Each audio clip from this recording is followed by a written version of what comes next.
안녕하십니까. 환경시설처 최현차장입니다. 오늘은 시설공사 설계 변경을 위한 공사비 내역서와 신규 단가의 산정에 대해서 알아보는 시간을 갖도록 하겠습니다.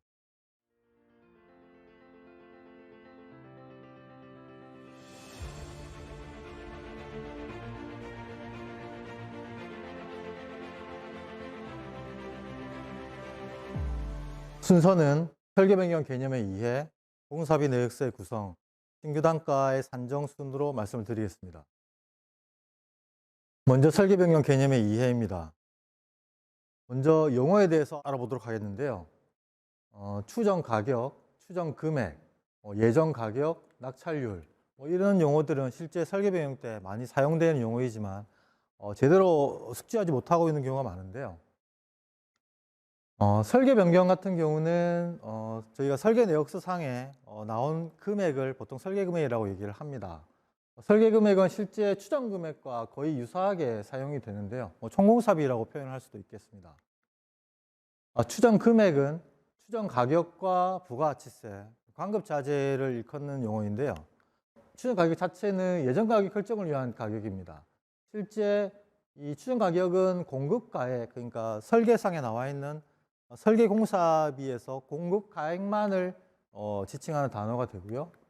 실제 예정 가격 결정을 위한 가격으로 쓰입니다. 예정 가격 결정은 낙찰자 결정을 위한 가격으로 실제 추정 가격을 통해서 복수의 예비 가격을 산정하고 입찰 참가자들이 추첨을 통해서 선정된 가격을 평균해서 낸 가격을 예정 가격이라고 합니다. 이 예정 가격이 실제 낙찰률 산정에서 낙찰 가격과의 어떤 비율을 낙찰률이라고 표현합니다. 그리고 실제 설계 변경에서 협의율이라는 개념도 있는데요. 실제 이 낙찰률과 신규 단가와의 그 사이에서 협의된 가격을 협의 단가 또는 협의율이라고 표현을 합니다. 실제 설계 변경할 때는 예정 가격과 낙찰률, 협의율을 제일 많이 사용하지만 추경 가격이라는 의미에 대한 이해도 꼭 필요합니다. 용어 두 번째입니다.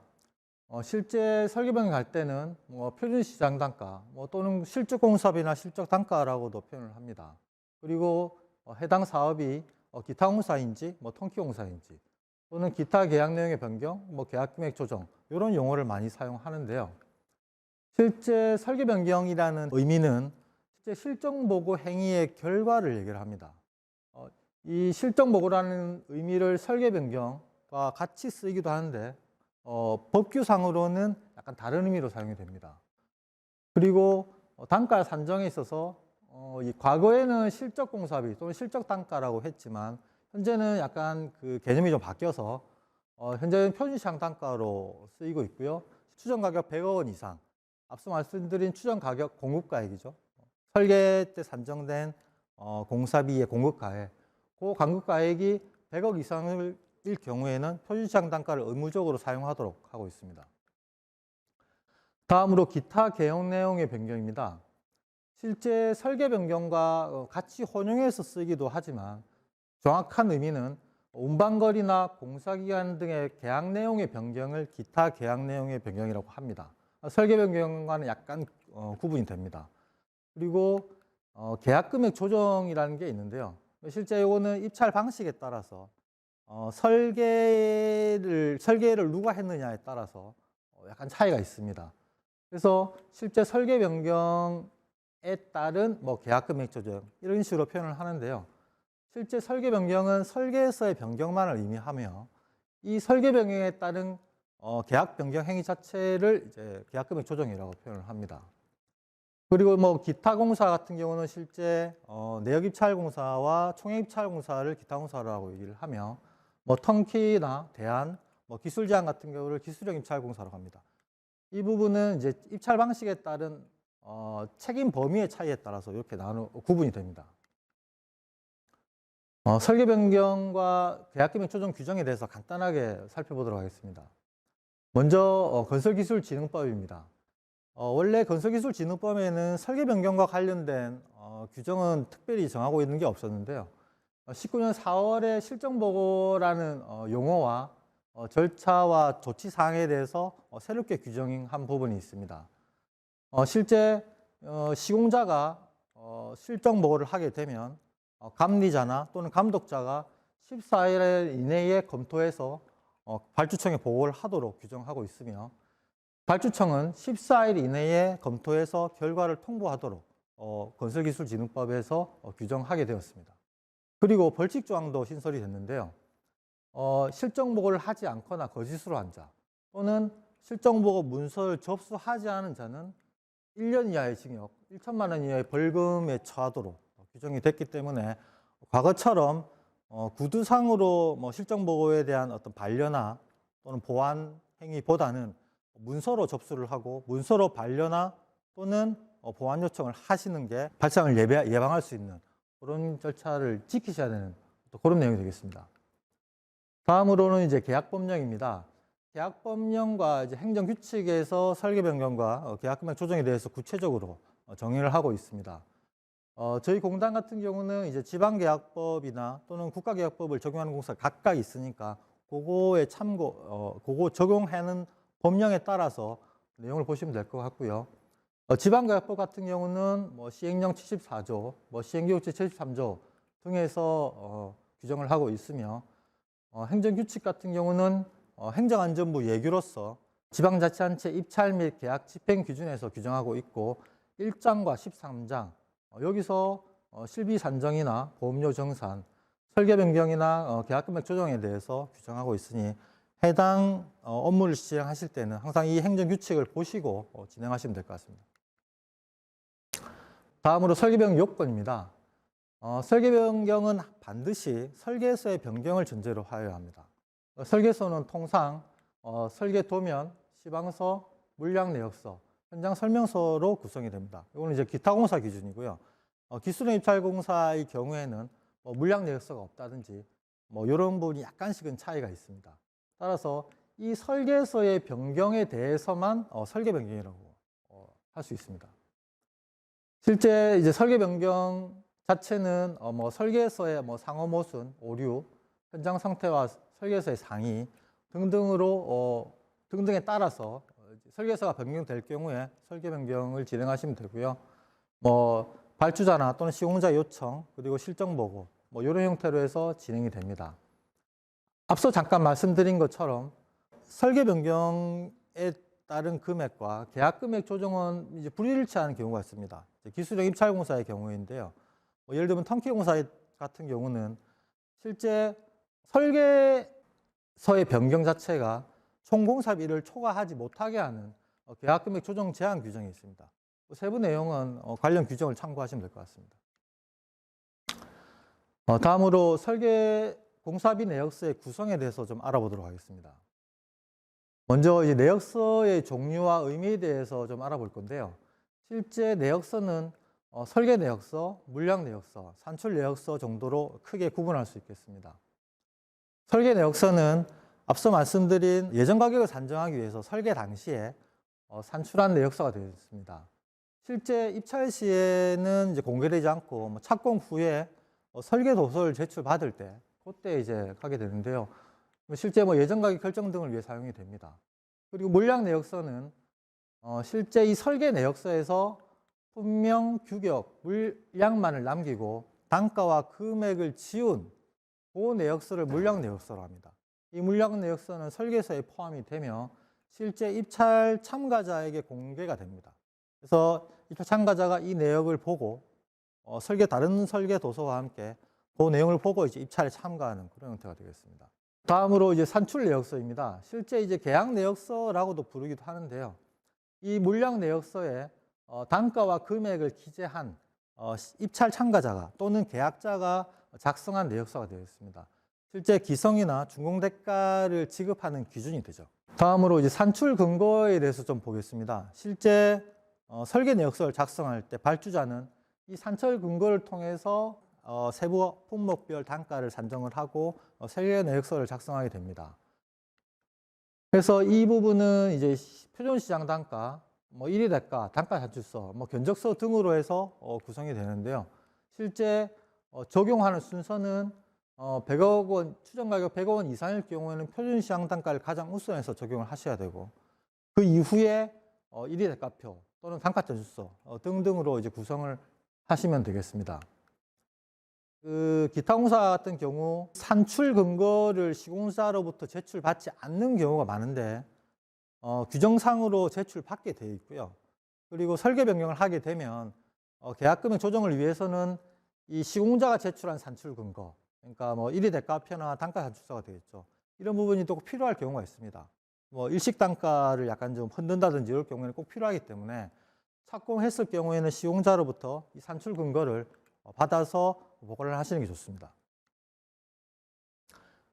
사례를 보면서 좀 구체적으로 설명을 또 드리도록 하겠습니다. 이 설계 내역서 이게 갑지인데요. 이게 구성은 약간 그 설계 용사마다 틀릴 수가 있습니다. 실제 메뉴에 보시면 지금 노무비, 재료비, 경비가 있습니다. 이거는 뒤에 세부 직접 공사비 내역을 집계를 해서 합계 금액이 각각 올라온 내용이 되겠고요. 이 직접 노무비, 직접 재료비, 이 경비가 각각 비율로 해서 각종 간접비들이 산정되는 형태가 됩니다. 그리고 이게 물량 내역서라고 하는 거는 지금 이 파랗게 표시된 금액의 대부분이 삭제된 채로 이제 입찰 참가자에 공지가 됩니다. 그래서 나머지 명칭, 규격 이런 부분들만 공개된 것이 이제 물량 내역서가 되겠습니다. 그리고 이 빨간 박스 안에 들어가 있는 부분은 실제 규정상으로 설계 내역서에 반영된 금액을 입찰 참가자가 그대로 반영하게 되어 있는 부분입니다. 그래서 물량 내역서에도 이 금액들은 실제 명기가 돼서 공개가 됩니다. 나머지 부분만 이제 입찰 참가자가 채워서 입찰에 참가하는 그런 형태가 됩니다. 이제 직접 공사비 내역을 잠깐 살펴보도록 하겠습니다. 지금 파란 박스에 되어 있는 이제 명칭, 규격, 수량, 단위는 물량 내역서가 됩니다. 그래서 이 부분만 남기고 나머지 이제 금액들은 이제 다 삭제된 상태로 입찰 참가자에 공지가 되는데요. 이 비고란에 보시면 뭐 산출 근거, 산근이라고 해서 호표들이 쭉 명시가 되어 있습니다. 이 부분은 아까 말씀드린 1위 대가표나 단가 산출서에 이제 호표를 얘기하는 것이고, 이 금액들이 어떻게 산정되어 있는지를 이제 찾아가기 쉽게 이 비고란에 이제 표시를 해놓은 상황입니다. 설계 내역서에 이 비고란에 표시가 되어 있는지 않은 경우도 있긴 한데, 실제 여기 되어 있으면 확인하기도 쉽고, 그리고 설계 변경을 하게 돼서 현장에서 이 내역서를 새로 꾸밀 때 신규 단가가 있는 경우에는 이 비고란의 산출 근거를 명시해 놓으시는 게 추후에 해당 단가에 대한 산출 근거를 확인하기도 쉽고, 물가 변동을 할 때도 이 단가가 어떻게 산정되는지를 확인할 필요가 있을 경우에 찾아가기가 쉽기 때문에 이 부분은 꼭 설계 변경 때 작성을 해주시는 게 좋을 것 같습니다. 이제 산출 근거 중에 이제 1위 대가입니다. 이제 요거는 1위 대가의 이제 목록을 표시를 해놓은 거고요. 실제 이제 1위 대가표는 이제 이런 형태로 구성이 됩니다. 요 세부적인 내용은 뒤에서 설명을 드릴 건데요. 보시면 지금 명칭, 규격, 수량, 단위가 있습니다. 뭐 여기 좀 14호표라고 되어 있는데요. 실제 요 명칭과 규격이 1위 대가 목록표에도 그대로 똑같이 반영이 되고, 이 명칭과 규격은 내역서 직접 공사비에도 똑같이 반영이 돼야 됩니다.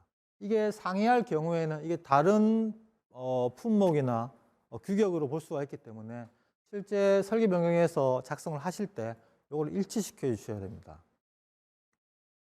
다음으로는 단가 산출서입니다. 단가 산출서는 실제 뭐 단가 산출 근거라고도 표현을 하고 뭐 이렇게 여러 가지 용어를 쓰기는 하는데, 아무튼 뭐 일반적으로는 단가 산출서라고 합니다. 그리고 실제 단가 산출서는 1위 대가표하고는 약간 다르게 표현이 되는데요. 실제 세부적으로 산출하는 방법이나 보는 방법은 다음 장에서 설명을 드리도록 하겠습니다. 실제 이 단가 산출서도 보면 맨 앞에 제목에 보면은 명칭과 규격 등이 표현이 되어 있습니다. 이 부분도 마찬가지로 내역서에 똑같이 명시가 되어야 합니다. 요거는 또 1위 대가표가 일식으로 구성이 되는 경우가 있습니다. 몇 가지의 품목을 합쳐서 필요에 따라서 이렇게 하나의 호표로, 하나의 단가로 새롭게 구성을 하는 경우가 있는데요. 보시면 요거는 좀 많이 되어 있습니다. 뭐 토공부터 해서 관로공, 기타 폐기물 상차까지도 하나의 일식으로 단가를 만들어서 지금 내역사항에 개상을 했습니다. 근데 실제 최근에 변경된 공사가격 일반 조건이나 회계 예규에 보면 일식단가의 구성을 지양하도록 하고 있습니다. 그 이유는 이 일식단가에 있는 물량들이 변경될 경우에는 설계 변경 요건이 안 되는 경우가 상당히 많습니다. 왜냐하면 이 산출 근거들, 그러니까 1위 대가나 단가 단수 같은 경우는 설계서에 포함이 되지 않습니다. 그렇기 때문에 이 일식 단가의 변경 부분은 설계 변경으로 인정될 수 없으며 계약 금액 조정도 되지 않습니다. 그렇기 때문에 혹시나 설계 변경을 하게 되면서 신규 단가를 일식 단가로 구성할 경우에는 매우 유의하셔야 되고, 계약 규정에도 위반될 뿐더러 시공사의 어떤 이익을 침해하는 그런 부분이 발생할 수 있기 때문에 가급적이면 풀어서 개별 단가별로 내역서에 반영하시는 게 좋을 것 같습니다. 다음으로 신규 단가의 산정에 대해서 말씀드리겠습니다. 오늘 사실 이 부분이 제일 중요한 포인트가 되지 않을까 싶은데요. 먼저 개념 부분부터 설명을 드리겠습니다. 이렇게 사업 부지가 있다고 가정을 했을 때 실제 여기에 뭐 처리장이나 뭐 펌프장 같은 경우를 설치를 하게 되겠죠. 그럴 경우에는 백호가 와서 뭐 터파기를 하게 되고, 뭐 필요한 경우에는 뭐 기초 말뚝이나 이런 것들을 항타하게 될 것입니다. 그리고 뭐 가시설도 하고 뭐 구조물도 타설하게 될 건데요. 이 일련의 어떤 공정들이 모두 개별 공정별로, 예를 들면 가시설 또는 뭐 터파기 이런 것들을 세부적으로 단가를 산정하는 그런 형태가 아까 말씀드린 산출 근거가 됩니다. 그거를 하는 구성에 대해서 좀 설명을 드리고자 합니다. 요거는 저희 이제 뭐 관련 현장에서 많이 쓰는 뭐 유리섬유 복합관 같습니다. 실제 굉장히 좀 단순한 공정 같은데도 여기에는 흠막이 가시설도 있고 뭐 터파기도 있을 것이며 뭐 관부설도 있을 것입니다. 그렇게 되면 이 관부설을 하나를 하기 위해서는 여러 가지 세부 공정들이 표현이 될 것이며, 이 신규 단가를 구성하기 위해서는 이 세부 공정들이 어떤 순서대로 어떤 건설 장비 또는 어떤 인력, 그리고 이 건설기계가 작업 시간당 얼마만큼의 작업하느냐, 이런 세부적인 부분들이 이루어져서 하나의 단가가 만들어지게 됩니다. 그 방법은 이제 다시 설명을 드리겠습니다. 앞서 잠깐 말씀드렸지만 이제 이 신규 단가를 산정하는 방법은 크게 표준시장 단가, 1위 대가, 단가 단수로 만들어집니다. 표준시장 단가는 추정 가격 100억 이상에 대해서 의무적으로 적용하게 되며, 1위 대가표 같은 경우는 이것도 비교적 간단합니다. 표준 품셈 상에 나와 있는 품을 기재를 하고 그 품에 맞는 뭐 보통 인부가 됐던 굴삭기가 됐던 그거에 대한 단가 정도만 넣으면 이제 뭐 금방 만들어집니다. 그리고 이제 단가 산출서가 있는데요. 이 단가 산출서가 좀 구성하는 것이 좀 복잡합니다. 이거는 단위 작업량을 산정을 해서 품을 추가하거나 또는 뭐 단가를 기재하는 방식으로 진행이 되는데요. 그 뒤에서 세부적으로 설명드리겠습니다. 그리고 그 표준품이 아예 없는 경우도 있습니다. 뭐 예를 들면 설명을 드리겠지만 우리가 소위 얘기하는 조립식 간이음막이, 뭐 TS 판넬이라고도 하고 뭐 SBH 판넬이라고 하는데 그런 경우에는 표준품이 없습니다. 그래서 뭐 업체에 제공하는 품을 적용한다든지 뭐 견적 처리를 하기도 하는데 그 내용은 뒤에서 세부적으로 설명을 드리겠습니다. 먼저 표준시장 단가부터 말씀을 드릴게요. 건설기술연구원에서 반기별로 발표를 합니다. 상반기에 한 번, 하반기에 한 번 발표를 하는데 토목 건축 기계에 대해서 하나 묶어서 발표를 하고 전기공사는 또 별도로 발표를 합니다. 예시로 제가 콘크리트 타설 공사를 하나 가져와 봤습니다. 그러면 앞에 이제 공정 코드가 있고 명칭이 있고 규격이 있습니다. 요거는 지금 장비 사용을 전제로 한 이제 규격이 되겠고, 뭐 단가가 있으며 노무 비율이 있습니다. 이 단가는 총액입니다. 그러니까 재료비, 노무비, 경비를 다 합친 단가이고 이 중에서 노무 비율이 80%라는 게 표현이 되어 있습니다. 그런데 실제 이게 재료비하고 노무비가 없어요. 이제 그 부분은 다시 설명을 드리도록 하고요. 그리고 이 단가를 적용하실 때 유의할 점은 밑에 보면 단가의 정의라고 되어 있습니다. 1번을 보시면 믹서 트럭에서 굴삭기로 공급받아 뭐 타설위치에 직접 타설하는 작업을 기준으로 한다. 뭐 이런 구성이 있는데, 만약에 이 단가에서 정의하고 있는 거와 약간 다른 형태로 실제 콘크리트 사설이 이루어지는 경우라면 이 단가를 적용하시면 안 됩니다. 표준 품셈을 기준으로 하시거나 아니면 다른 방법을 하셔야 되고요. 명확하게 이 조건에 맞는 것만 표준시장 단가를 적용하시면 됩니다. 앞서 말씀드린 이제 자재비와 경비가 없다는 내용에 대해서 좀 설명을 드리려고 하는데요. 실제 제가 이제 그 건설기술연구원에 질의를 했습니다. 단가 총액은 있는데, 노무 비율도 있는데, 재료비하고 경비는 어떻게 해야 됩니까? 라고 질의를 하니까 답변이 양해해 주시기 바랍니다. 결론은. 못합니다. 라는 겁니다. 자기들은 어떻게 구분해 줄 수 없다. 라는 거고, 실제 이런 문제가 제가 왜 생기는지 이렇게 좀 보니까 원 취지는 표준시장 단가로 모든 단가를 다 구성할 수 있어야 됩니다. 그렇게 되면 실제 간접비들을 산정하는 방법도 표준시장 단가는 별도로 제시를 하고 있습니다. 그런데 실제 우리가 공사비 내역은 표준시장 단가만으로는 구성할 수가 없습니다. 표준 품셈이나 이런 것들을 통해서만 할 수가 있거든요. 좀 불안정한 부분이죠.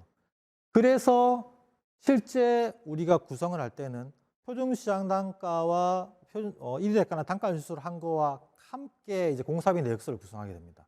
그래서 재료비, 농후비, 경비가 필요하게 되는 그런 상황이 됩니다. 그래서 이거를 지금 어떻게 하면 좋을지 이제 현장 감독님들도 고민을 많으실 부분이 있을 건데 어떤 부분은 그냥 경비로만 반영을 나머지 금액을 몽땅 다 경비로 반영해버리는 경우도 있습니다. 그럴 경우는 시공사가 좀 손해를 보게 되죠. 간접비들이 일부 안 타는 경우가 생깁니다. 왜냐하면 재료비와 노무비가 간접비가 많이 타게 되고 경비는 실질적으로 간접비 비용이 크지 않습니다. 그래서 시공사가 좀 손해를 보게 되죠. 그래서 클레임을 제기하기도 합니다.